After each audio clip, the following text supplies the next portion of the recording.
Bismillahirrahmanirrahim. Assalamualaikum warahmatullahi wabarakatuh. Darso Alif Rokwama di sini di Toiba TV. Hari ini hari Ahad tanggal 10 Agustus 2025.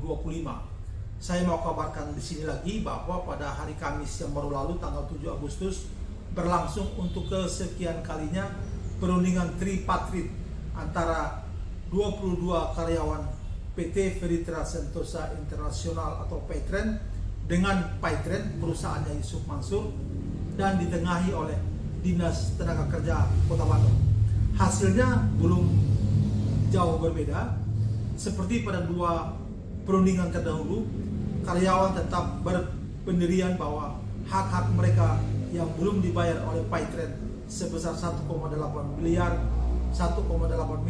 segera dibayar lunas oleh Petren, sedangkan Petren masih bersikukuh bahwa mereka akan membayar jika aset kantor mereka itu laku terjual.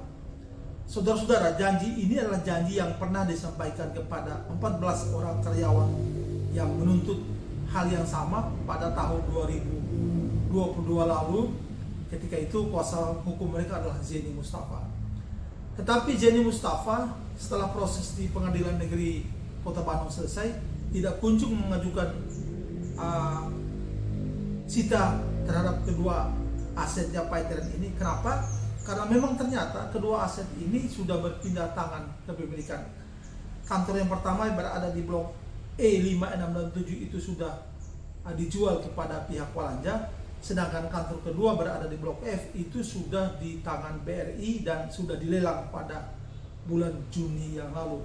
Saudara-saudara, begitulah Petren, begitulah perusahaannya Yusuf Mansur, memberikan janji terhadap sebuah objek yang sesungguhnya bukan lagi milik mereka. Mereka berjanji akan membayar kepada karyawan kalau kantor mereka terjual, sedangkan kantor itu sudah milik orang lain.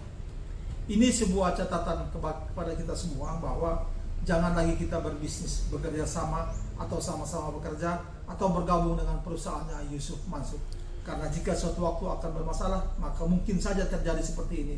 Yusuf Mansur berjanji membayar dengan janji akan menjual kantornya atau asetnya, padahal sesungguhnya itu sudah tidak punya dia lagi. Jadi yang dijanjikan adalah sebuah pepesan kosong. Nah, saudara-saudara, berikut ini rangkuman peristiwa ini saya rangkum dari berbagai sumber, kemudian saya sajikan dalam narasi berikut ini. Semoga video saya ini bermanfaat bagi kita semua. Semoga menambah kesadaran kepada kita semua, dan kita memberikan kesadaran ini kepada banyak orang bahwa jangan lagi kita bersentuhan dengan Yusuf Mansur dalam urusan bisnis, karena akan berakhir mengecewakan seperti karyawan Petren ini, karyawannya sendiri. Semoga video saya ini bermanfaat dan sampai bertemu pada video berikut. Billahi taufiq wal hidayah. Wassalamualaikum warahmatullahi wabarakatuh.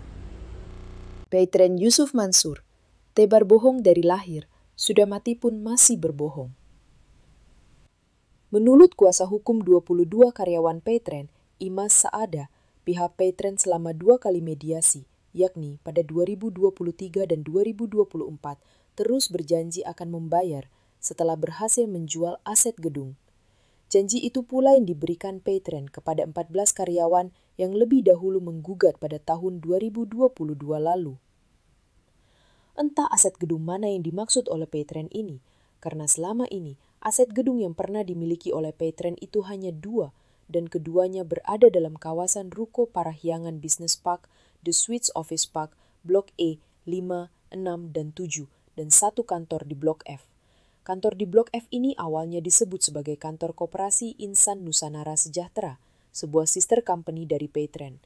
Zeni Mustafa SH, kuasa hukum dari ke-14 karyawan yang lebih dahulu menggugat itu, setelah proses di PN Kota Bandung selesai, ia mendapatkan kenyataan yang bertolak belakang dengan pengakuan Petren soal kantor ini, yakni sejak tahun 2022, kantor Petren di Blok E sudah berganti kepemilikan kepada perusahaan lain, yakni Walanja, perusahaan booking hotel online. Sedangkan kantor Petren yang berada di Ruko Blok F sesungguhnya telah dijaminkan kepada Bank BRI Cabang Setiabudi, Bandung. Bahkan, dalam bulan Juni yang baru lalu, kantor itu sudah dilelang pada KPKNL Bandung. Bukan hanya itu, Kantor itu juga punya tunggakan pajak yang tidak sedikit. Hari ini, aliran listrik juga sudah diputuskan dari gedung Inu. Malah, muncul masalah baru. Ada pihak lain yang mengaku kantor ini masih milik dia secara sah, sedang pengurus Paytren telah lakukan upaya pindah tangan yang ilegal. Sungguh, carut-marut sudah status kantor Paytren ini. Karena banyak masalah inilah, Zaini Mustafa belum ajukan permohonan sita bersama atas kantor Paytren itu ke pengadilan.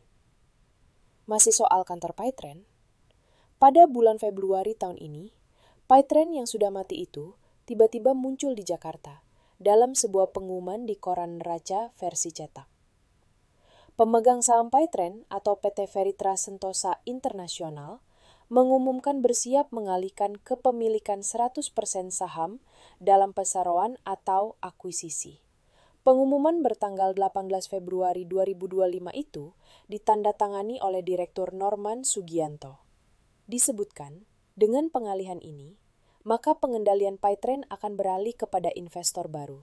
Taiba TV dan Koran Bisnis Indonesia pernah mengkonfirmasi aksi penjualan ini kepada Norman Sugianto selaku PIC direksi dan Yusuf Mansur sebagai pemilik Paytren. Namun, pesan yang disampaikan tidak pernah direspon. Nomor telepon yang tertera dalam pengumuman itu tak pernah merespon panggilan telepon maupun pesan WhatsApp. Tidak berhenti di situ. 2 bulan kemudian, yakni tanggal 2 April 2025, Paytren kembali memasang pengumuman baru, yakni akan mengembalikan dana float nasabah yang ada dalam sistem mereka secara tunai kepada seluruh nasabah yang memiliki saldo. Proses pengembalian dana akan dilakukan secara tunai di Customer Care Paytren yang beralamat di Jalan Rumah Sakit Fatmawati nomor 2 Jakarta Selatan. Ternyata setelah ditelusuri oleh Taiba TV, alamat yang dicantumkan Paytren dalam 2 pengumuman itu, baik alamat Paytren yang akan dijual maupun alamat untuk pengembalian sisa saldo adalah fiktif. Alamat tersebut memang ada, tapi bukan ditempati oleh Paytren. Jadi, patut kita bertanya, apa motif Paytren di balik kebohongan ini? Paytren Yusuf Mansur ini, yang dinaungi oleh perusahaan bernama PT Feritra Sentosa Internasional, yang sejak awal kemunculannya tahun 2013 adalah usaha multi-level marketing, MLM. Paytren ini sejak awal juga sudah divonis ulama sebagai usaha haram, karena tak bedanya dengan money game.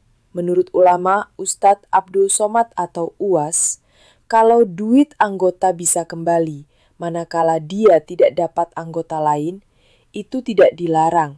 Tapi, kalau tidak bisa balik, itulah goror.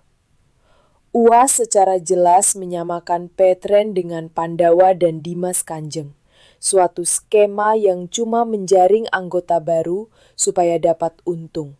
Sementara itu, Ustadz Dr. Erwandi Tarmiji menilai Paytren membodohi masyarakat, hukumnya haram. PT Feritra Sentosa Internasional atau VSI yang menaungi Paytren baru beroperasi sebagai penyelenggara jasa sistem pembayaran pada tahun 2018 setelah mendapatkan izin dari Bank Indonesia. 1 tahun kemudian, yakni tahun 2019, Paytren mulai tampak kebangkrutan. Paytren mulai melakukan pemutusan hubungan kerja terhadap karyawannya, sehingga meninggalkan masalah hingga kini. Paytren Yusuf Mansur ini juga akhirnya melahirkan implikasi lain. Ada 7.000 lebih anggota Paytren yang terjebak dalam program Umroh Merdeka Paytren. Mereka dimintakan uang tanda booking seat sebesar 3.500.000 setiap orangnya, sehingga ada uang sebanyak 26 miliar terkumpul dalam program ini. Lalu, kemana larinya uang sebanyak ini? Apakah masuk dalam kantong pribadi Yusuf Mansur? Apakah lari ke usaha-usaha milik Yusuf Mansur? Apakah lari ke mobil-mobil dan rumah mewah Yusuf Mansur? Kebohongan demi kebohongan tidak saja terjadi dalam usaha Yusuf Mansur yang bernama Petren MLM dengan perusahaannya yang bernama PT Feritra Sentosa Internasional, tapi juga terjadi dalam perusahaan Yusuf Mansur lainnya, yakni PT Petren Asset Management atau PAM. Perusahaan ini diklaim oleh Yusuf Mansur sebagai perusahaan manajer investasi syariah pertama dan satu-satunya di Indonesia. Tak lebih panjang dari umur jagung. Pada bulan Mei tahun lalu, Otoritas Jasa Keuangan, OJK, mencabut izin perusahaan PT Petren Asset Management. Ada banyak alasan OJK membekukan usaha Yusuf Mansur ini. Alasan-alasan pembubaran yang mengemuka. Jelas, perusahaan itu berdiri dengan banyak kebohongan. Alasan yang paling lucu terdengar adalah karena PT Petren Asset Management tidak memiliki kantor, juga pegawai yang menjalankan usaha ini. Nah, hari ini, dalam menghadapi gelombang kedua, gugatan karyawannya, Petren Yusuf Mansur masih memakai jurus lama, yakni menunggu hasil menjual aset gedung kantornya. Entah kantor yang mana, seperti lagu lama kebohongan yang diputar kembali berulang. Ya, Petren Yusuf Mansur itu berbohong dari lahir, selama hidup dan sudah mati pun masih tebar kebohongan.